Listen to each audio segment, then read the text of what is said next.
You're listening to A Climate Change. This is Matt Matern, your host, and I've got two great guests from the Utah Rivers Council. Zachary Frankel is the executive director, founded the organization in 1994. He's an expert on water policy in Utah.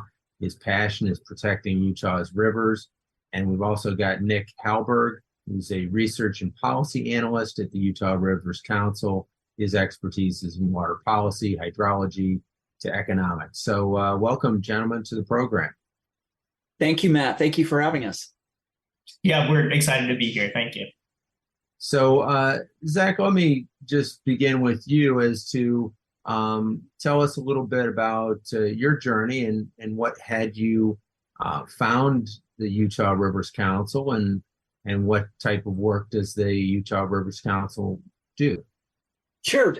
Thank you for the chance to speak to that. Looking back at my life, the thing that I have learned somewhat late in life is that water itself has been a really key and central component of my whole life journey. Some of my very first memory was actually underwater in a swimming pool. When I just was sitting at the bottom of a pool, looking at the water and listening and all the sensations of what it's like to have the sun reflect and bounce off of everything. And I just sat there really amazed. It's really my first memory, which was interrupted by a total stranger jumping in to, quote unquote, save me from drowning.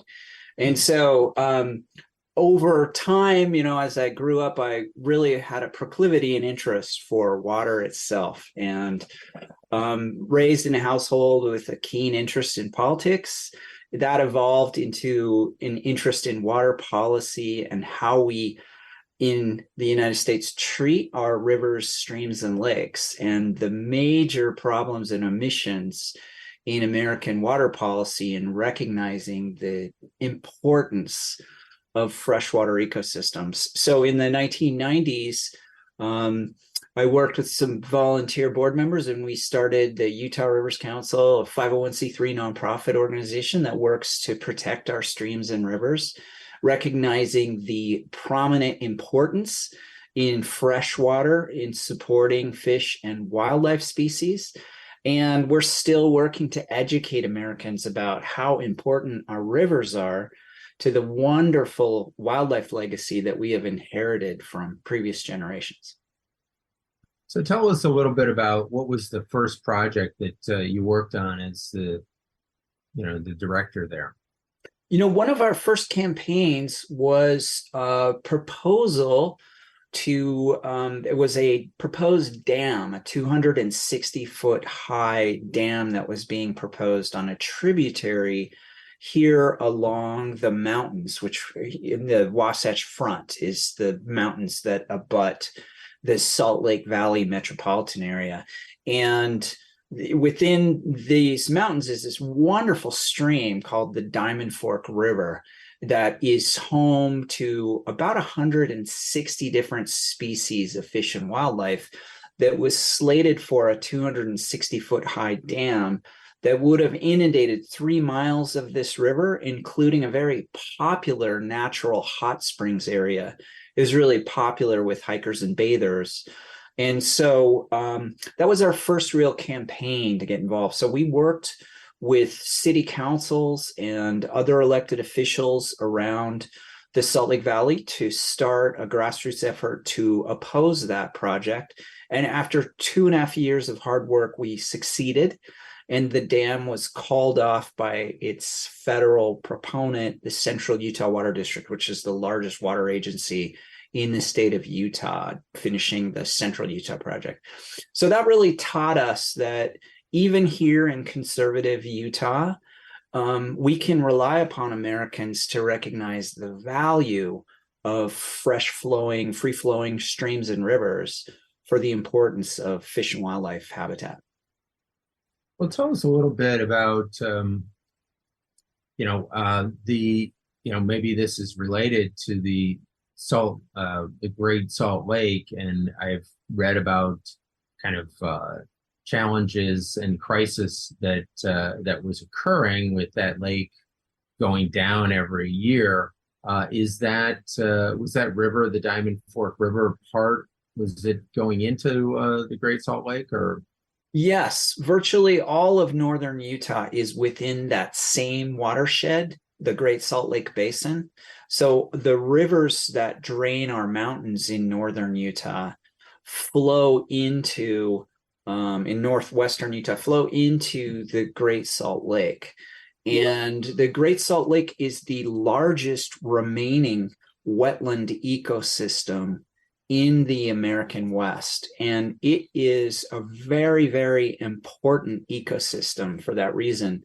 It has an incredible population of migratory birds that rely upon the Great Salt Lake. So we're talking about 10 million individual birds across more than 330 migratory bird species traveling from every country in the Americas that stop over on the shores of the Great Salt Lake to rest and refuel themselves in these global migrations. We have some species gathering on the shores of the lake in larger numbers than anywhere else on the planet. And so, as you mentioned, Matt, what the Americans and people from across the globe have been looking into Utah for is this disconcerting news that the Great Salt Lake is in a crisis from shrinking water levels from these tributaries that it's depended on coming out of the mountains that are shrinking down and making the lake set a record low level just 2 summers ago. And its future is very uncertain because of the decline in water entering the lake shores. So what do you see as a way to kind of save the Great Salt Lake and kind of other areas that are similar to it around the state of Utah and probably around the American Southwest? Well, that's some really important questions. It's like one of the most important questions in my mind in water. You know, what's happening inside Utah is happening all across America. It's just that Utah has the most obvious and exaggerated example of that. And by that, I mean, many people are surprised to learn that Utah is America's highest #1 per person municipal water user. In the United States, we're using about 75% of the water in Utah's cities on grass. And that is creating a really impacting legacy on the Great Salt Lake because we are diverting the upstream tributaries upstream, obviously, of the Great Salt Lake, and we're shrinking it down because we're using too much water in our cities. And of course, because 80% of the water we use in Utah is for flood irrigating agriculture, primarily alfalfa hay. And so these upstream water diversions in our cities and in our farms are shrinking down what is left for the Great Salt Lake. And the Great Salt Lake doesn't really have any protection. It doesn't have any rights. It doesn't have a solid, proactive network of policies that are necessary to be implemented to save it for future generations of obviously migratory birds and the other many benefits that come from a healthy and sustainable Great Salt Lake. And just to wrap up that piece, you know, we as Americans have been programmed into believing we're on the verge of running out of water. And that is, you know, certainly there are many, many communities that are at the limits of their water supply in the United States. Yet we're still failing as Americans to have a real honest conversation with ourselves about how we value water, or by extension, don't properly value water, and how we use water so wastefully. We treat water like it really doesn't matter. And our grass landscapes in our cities, for example, you know, they're not really contributing substantially to our economy or our quality of life. That oftentimes is just decoration. And so it's easy to forget that this water is literally essential to a range of fish and wildlife species outside of our cities that, you know, we need to learn to coexist with. Well, you raise a number of great points there, Zachary, and I guess one of them is kind of the rights of nature, and that essentially our natural things like rivers and lakes don't have any rights under our current system of law, but there are certainly a lot of countries and places that are starting to initiate that process of giving lakes and rivers and rights to effectively protect them. And then another thing kind of related there to it is the growth in Utah, new development. I've read some articles about areas that are fast developing there, and there's just not enough water to really service those areas in the way that previously had done. And we've only got a little bit before the break, but maybe you can start answering that and we can talk about it after the break. Excellent. I think we really want to be careful about how we value water. If we're burning dollar bills up on our driveway, we can't talk about we're running out of money, right? Because how we use our money is a function of that. And that's the point we're trying to make with water. If we get more conscientious about water and how we value it and how we use it, then I think there's actually plenty of water for a really sustainable economy. Well, that's a great point. And we'll be right back in just 1 minute. You're listening to A Climate Change. I've got Frankel and Nick Halberg of the Utah Rivers Council, and we'll be right back in just 1 minute.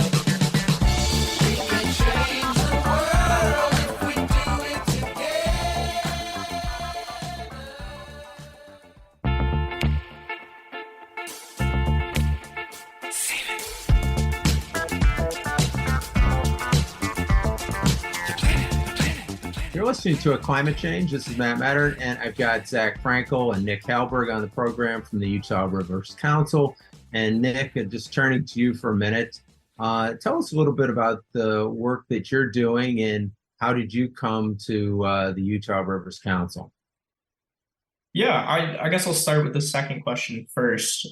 So when I was studying my undergrad, I was doing a lot of economics work, looking at how natural resources sort of form the base of a lot of the opportunities we have in society and the inequities, and how distributing those resources more in a better, more efficient, more equitable manner can help solve a lot of those problems. And then saw Zach give a talk at my college and got involved with Utah Rivers that way, and really quickly found out that water is sort of at the forefront of these things I was interested in. If we want to talk about, ensuring equal access to a basic human need and right, water, then we have to start looking at ways that we distribute that more equally. And I think with climate change, that starts to become a real problem.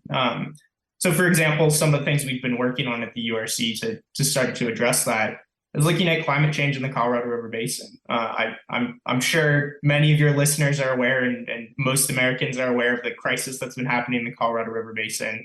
Really severe drought, the worst in 1,200 years, primarily a result of climate change and shrinking snowpacks and warmer air temperatures, and all the problems and issues that's causing. What we've sort of started to be trying to do is look at how does that water get split up? As this river is shrinking, how do we live within our means? And we've done a lot of different work looking at different conservation techniques we can use to address that, but also, where does the water in a smaller river go to? Who gets the water when there's less of it? How do we make sure it's going to the places that are going to be the most affected, and everyone has this basic human right to survive in their communities? Well, certainly those of us who live in California are somewhat dependent on Colorado River water, so it gets the attention of Californians to when we talk about this, and the heat wave that we've had over the last number of years. I think 19 of the 20th hottest years have been the last 20 years, so kind of unprecedented. Tell us a little bit more about the Colorado River and what steps are being taken to protect it from, protect its future.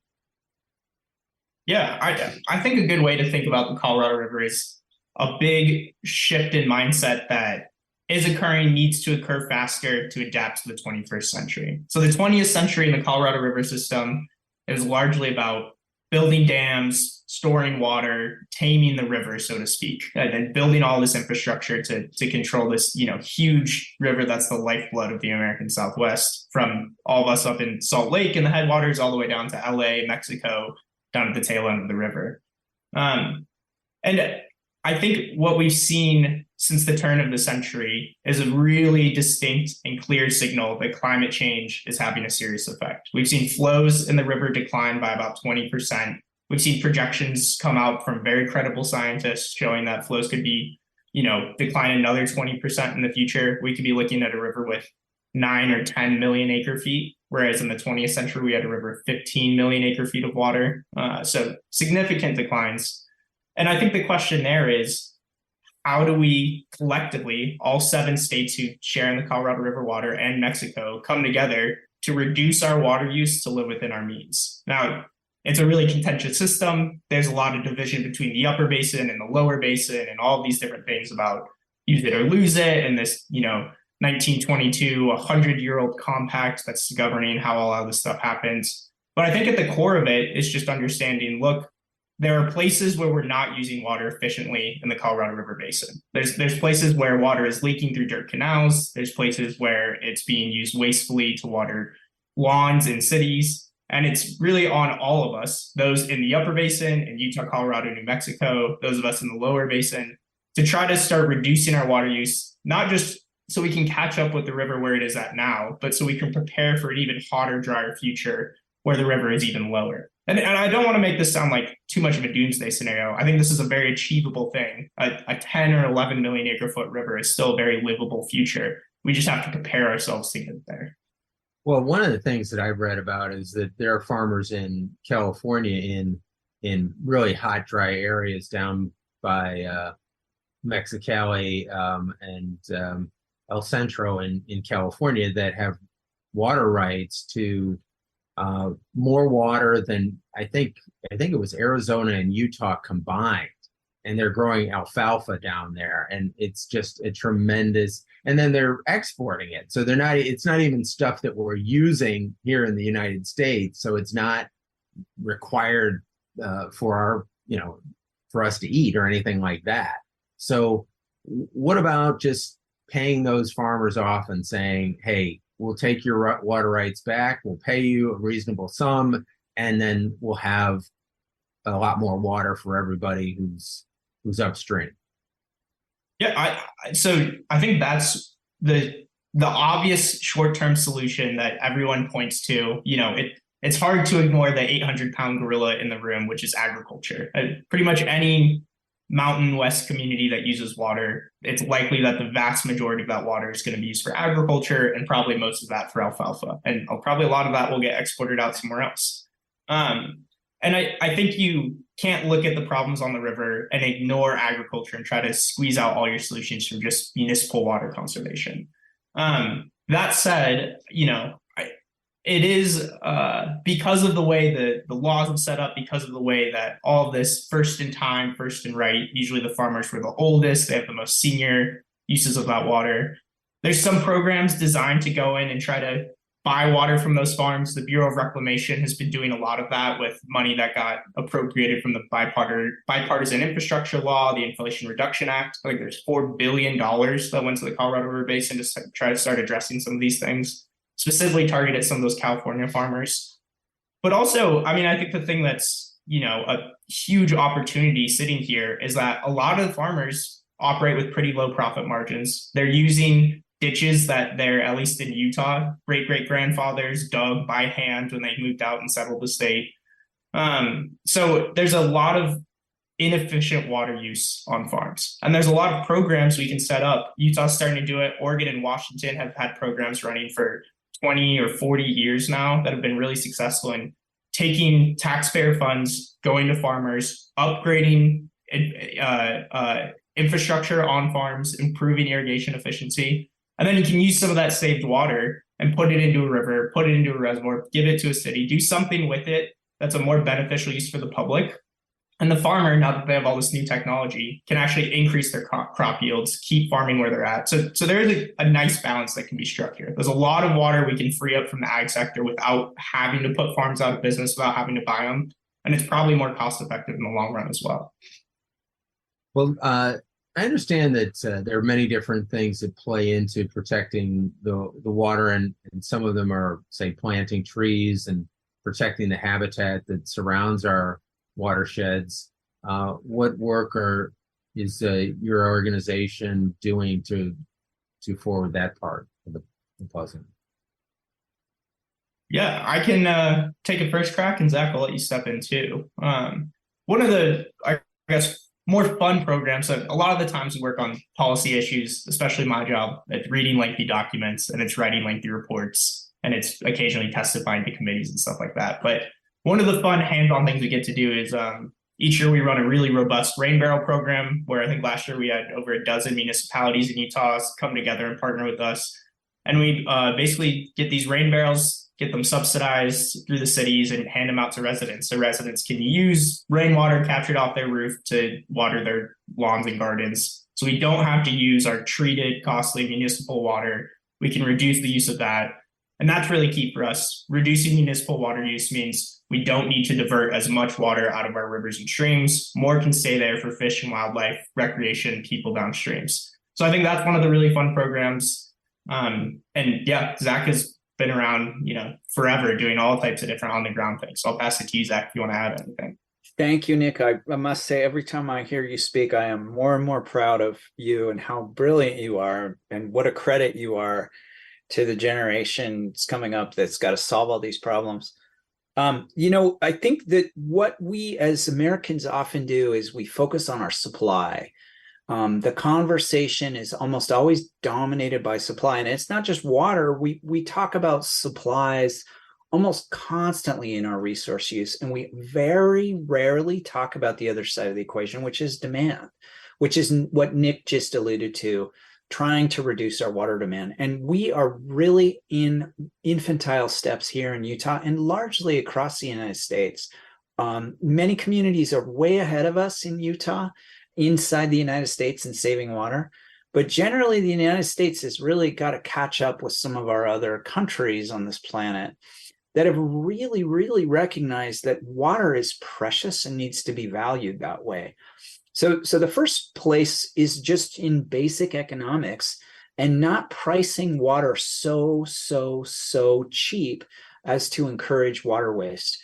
Now, for example, the price of water in many communities inside Utah, in cities, is around $2 per 1,000 gallons. I know it's hard to hear those numbers and have any reference point, but by comparison in Los Angeles, the price of water is about $15 per 1,000 gallons. It depends on what volume you're using it at. The higher the volume, the more the water price goes up. Higher volumes, higher prices. But we're paying 1/7 the price of water here in Utah that it is in Los Angeles, and that's one of the best opportunities to save water, is price it like it matters. Well, that's brilliantly efficient and remarkably simple. So I hope we can start doing that. Let's continue this discussion after the break. You're listening to A Climate Change. I've got Zach Frankel and Nick Halberg on the program, both of Utah Rivers Council, and we'll be back in just 1 minute to talk about problems that we're facing all across the nation.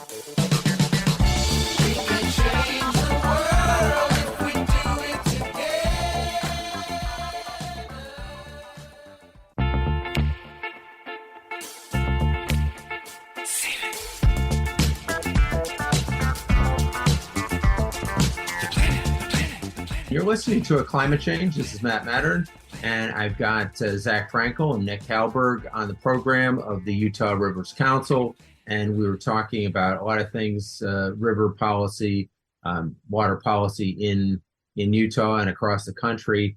I was curious, there was a little bit of a controversy on this Bears Ears National Monument that was initially created by President Obama, and then reduced by 85% by President Trump, and then restored by President Biden. It sounds like a bit of a political football.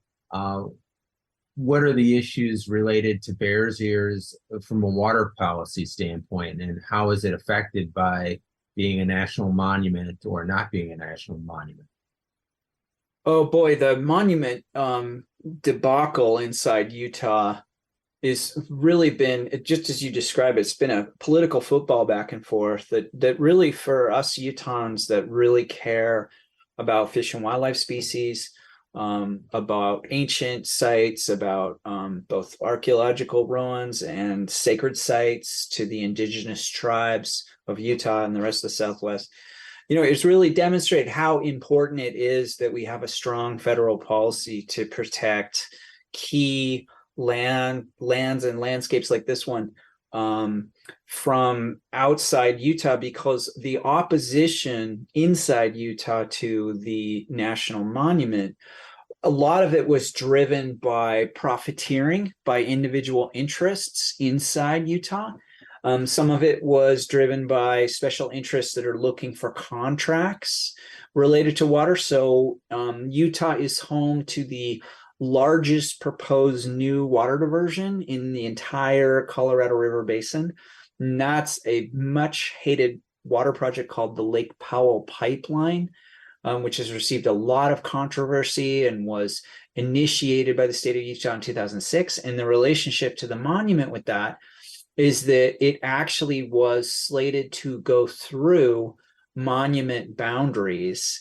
And when the proponents, essentially the contractors and other interests that want to be paid to build that project, realized that the monument was creating headaches to the alignment of the pipeline through those lands, there's immediate opposition to that. And there was part of the effort to shrink down the monument and make it smaller, with several water districts being actively engaged in communicating their concerns about the monument to the federal government in a quest to shrink down the boundaries. So there was also concern about mining operations, future mining operations, and mining claims inside monument lands. And in general, there was just also a opposition to the federal government telling Utah what to do, but on the hands of really, I would say, a handful of elected officials locally in Utah who make a big deal in their campaigns to get reelected to the Utah State House about how the big bad federal government is against us poor Utahns and making it hard for us to make a living. And those would be my thoughts, and a really good question, Matt. Nick, I don't know if you've had anything to add to that. I think that's great. I mean, the Bears Ears National Monument issue specifically is probably one of the first issues. I started college in 2016, so this was right at the forefront of this political football getting ready to get kicked back the other way, right? And it was one of the first issues that really, I think, brought me into the environmental movement, started to get me engaged in those issues. And I think Zach did a great job.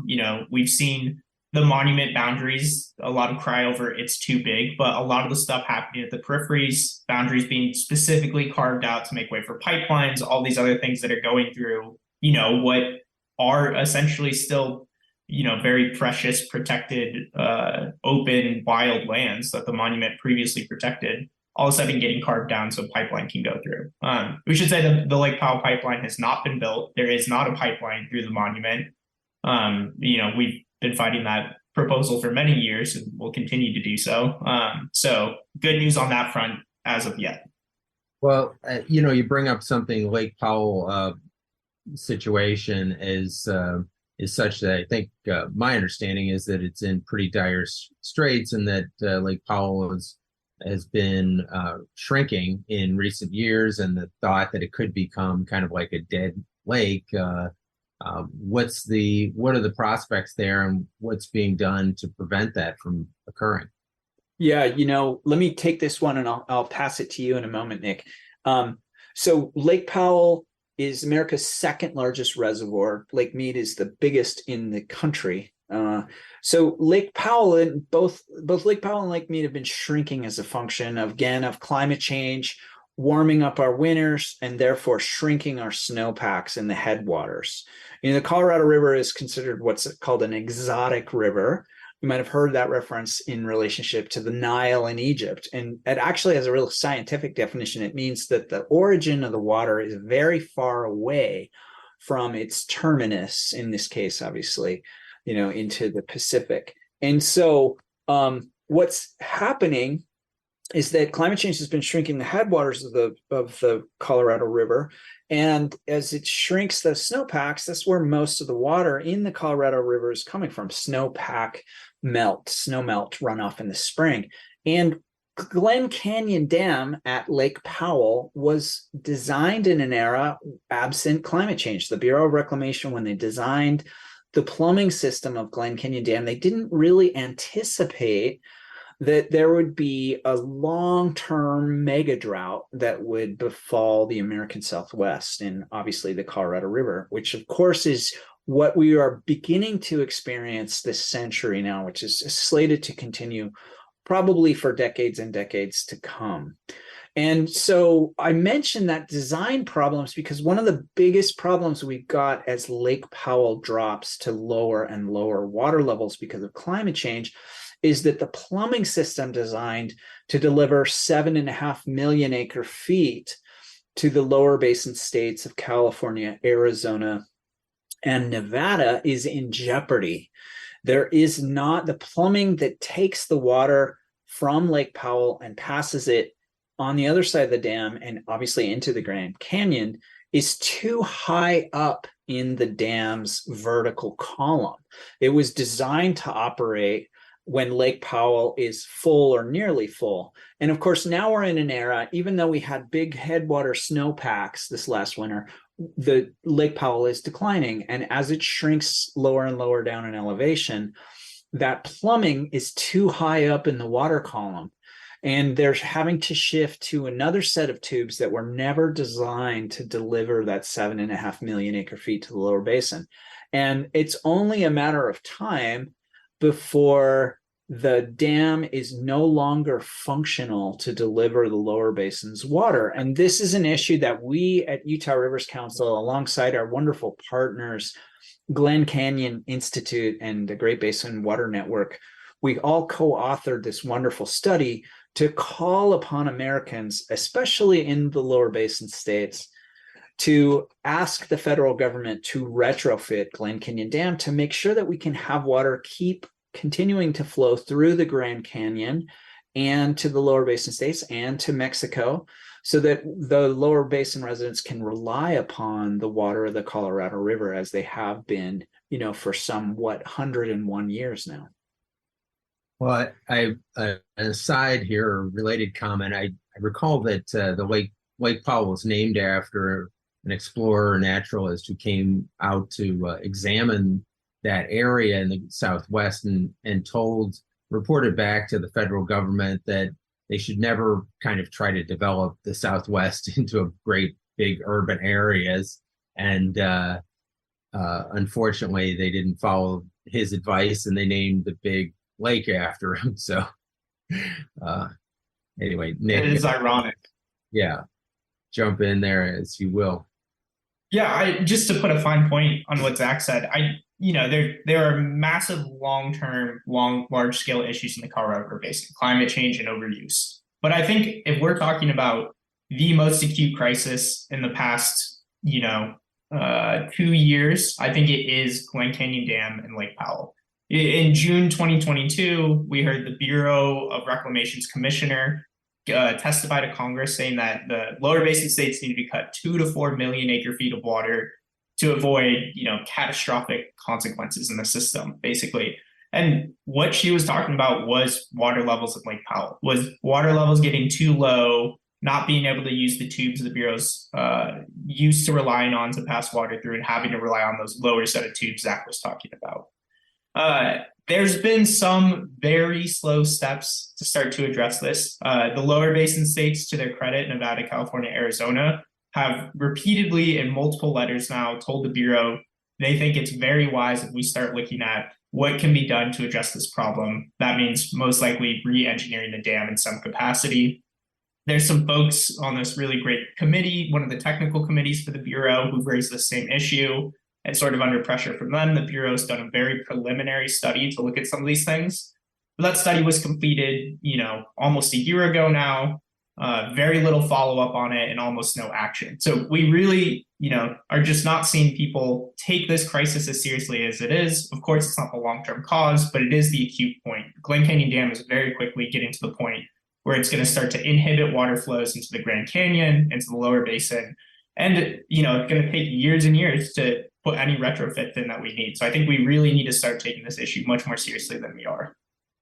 Well, I appreciate you guys sounding the alarms here, and hopefully our listeners will start talking to their politician friends and starting to put some pressure to move the ball so that we can solve this problem, because there are millions of people who are relying upon this Colorado river water. So you're listening to A Climate Change. I've got Zach Frankel and Nick Halberg on the program. We'll be back in just 1 minute.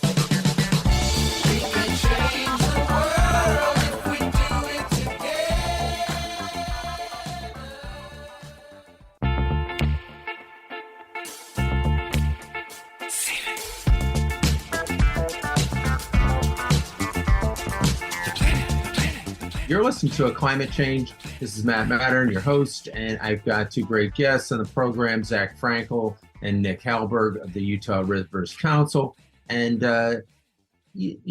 Zach and Nick, just talking about kind of why you two are in this and what your passion is. I know that both of you are kind of living in the solution. You're making changes and helping us get to a sustainable future. What does that look like for you? And maybe you could share with the listeners some things that they might do to get out there and be a part of the solution. Yeah, wonderful question. And, one of the most important questions of our day is, what can we do and how should we perceive this challenging future facing us? And, one of the things that I like to say in our work is that I want to win, and I'm kind of addicted to it. And so, we've been working at Utah Rivers Council. Our organization's been around for almost 3 decades now. And we've had a number of really important victories that really keep people at the table. We can succeed. And I think it's really easy to forget that. Part of what we do as communicators and activists is we have to communicate problems, because we can't implement a solution if nobody understands why we're doing it. So, we have to spend a fair amount of time talking about our problems, just as we have today. But that doesn't mean that we should be, paralyzed by the problem. There is so much room to succeed here. It's phenomenal. And we at Utah Rivers Council, for example, we have stopped 5 different proposals to build very destructive dams and water projects. And we've succeeded, not by pressing some hidden magic button, but just by applying ourselves and having a sense of purpose and hope. And that's what keeps people coming back into our door and working with us as staff, as volunteers, as partners, as allies among elected officials, is, hey, let's implement a better policy over this, that, and the other. We've written legislation that has become law in Utah. We wrote the first water conservation law in Utah, the Water Conservation Plan Act, which, I was a young man when I wrote that, and now it's become one of the fundamental municipal water conservation tools that all the cities of Utah use to plan their future conservation measures around water. And so, if a relatively dumb guy like I can do that and get it passed, then anybody, especially people that are much brighter than myself, like my esteemed colleague Nick here, Nick Halberg, we can do a lot. People like Nick are really going to take us to the next level as a community of activists and conservation leaders. So it's really important that people understand that they have much more power and much more ability to influence change than they've been taught. I think there's a lot of parts of the world that want to teach us that we don't have any power, but that's just fundamentally not true. We all have immense ability to influence the benefits that we can see coming to future generations around climate change policy and in the water sphere.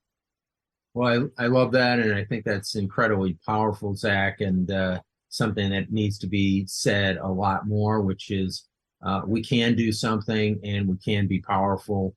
particularly with sustained effort and focus. Tell us, Nick, about how you see the sustainable water future for Utah, the Southwest, going forward. Yeah, absolutely. I mean, I think one of the biggest things that we're starting to see now, and hopefully with a lot of the people, I was born in 1998, right before this precipitous decline in Colorado River flow started happening. So more or less my entire life has been learning to live in a world with declining water flows and water shortages. And I was really freaked out at first. I had a lot of climate anxiety. One of the things that helped me out the most with that was Paul Hawken's Project Drawdown, who I think was a recent guest of yours. So thank you to Paul and Project Drawdown. But I think once you get the solutions in front of you, it's easy to see that there's a lot of hope. And I've recently just come across many things, many really innovative, cool programs that have been really inspiring to me. I mentioned one earlier in the podcast, Oregon and Washington doing programs where they're able to match up funding with farmers, improve irrigation efficiency, create these win-win outcomes. Farmers get better crop yields. They get to keep their water to continue staying in operation. They're more resistant to droughts and cutoffs. And then also, the public wins because they get more water in their rivers and streams for threatened and endangered fish species to meet future growth demands, all those types of things. There's another really cool, we were just at a conference in Las Vegas, sort of at least a nation leader, if not a world leader on water conservation efforts. There's a really cool program there where municipalities can go in, implement these really robust leak detection programs, find and fix all the leaks in their water system. And then some really, smart scientists and economists are working on a methodology to be able to track what reduction in pumping and power generation costs is that, since we're not pumping a bunch of leaking water into the ground. Our water supply is more efficient. We're using less water. We're reducing our pumping costs. That can turn into a carbon credit. And that credit can then be sold by these municipalities, and they can use that money to then go and purchase even more leak detection stuff and really hammer down this stuff. So I think there's a lot of really good virtuous cycles, a lot of smart people working on this to get that done. I think the biggest thing, maybe speaking as a younger person, someone who's seen a lot of this, is just get past the doom and gloom, get involved, start looking at the solutions. And once you start seeing them, then you'll see that there's more solutions out there than we, could possibly implement by one person alone. And it's going to take a bunch of us, and everyone can play a different part and do a different thing. And that can all help us get to a more sustainable water future, a future where we're considering water as a resource, a scarce resource that needs to be managed carefully, rather than just something that flows abundantly out of your tap anytime you touch it. Well, that's great. And one of the things that I've been conscious of, or more conscious of, is doing this program for the last 3 years, is that there are just so many people out there, thousands, tens of thousands, hundreds of thousands, maybe millions of people across the US, across the world, who are working on these problems every day and making great strides. And that it's amazing to see this great work being done. So it does give me a lot of optimism that so many incredibly talented people are doing the work. So to the listeners, hey, jump in and start working alongside these amazing leaders, and be a leader yourself too. So just kind of pivoting a little bit here, who would you put on your Mount Rushmore of your top 4 or 5 people for, in the climate change area, Zach? Boy, that's a tough question. Of course, I'm a little older, so my leaders go back a little further.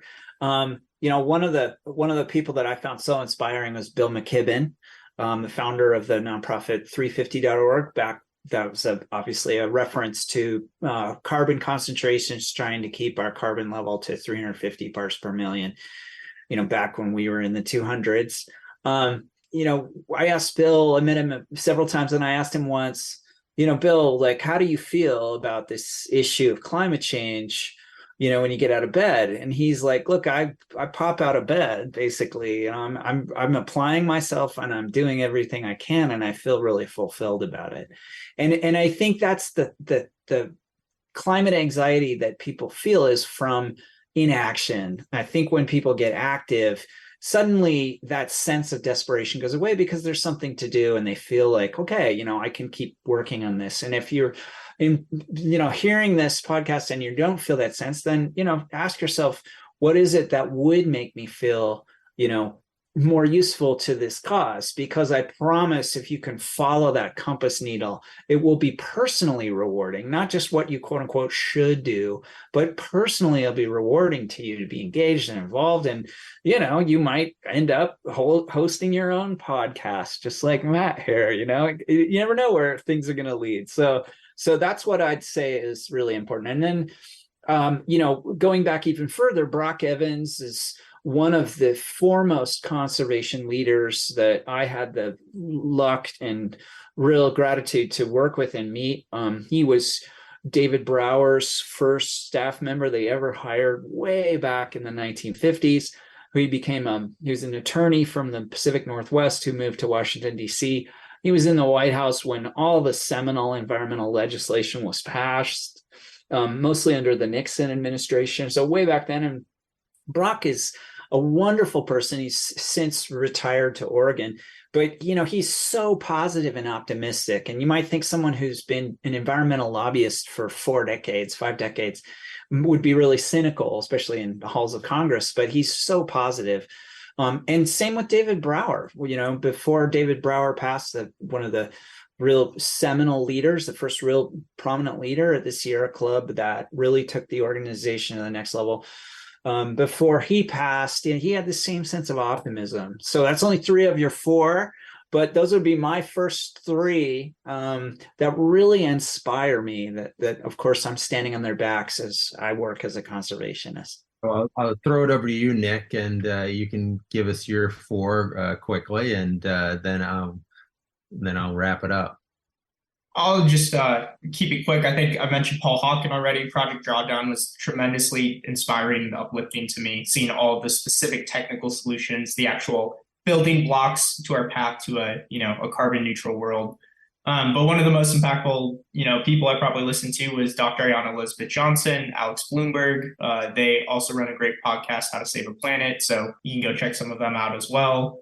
Well, thank you both. It's been a pleasure having you both on the program, and everybody should check out the Utah Rivers Council and, either volunteer, give generously, the great work that they're doing.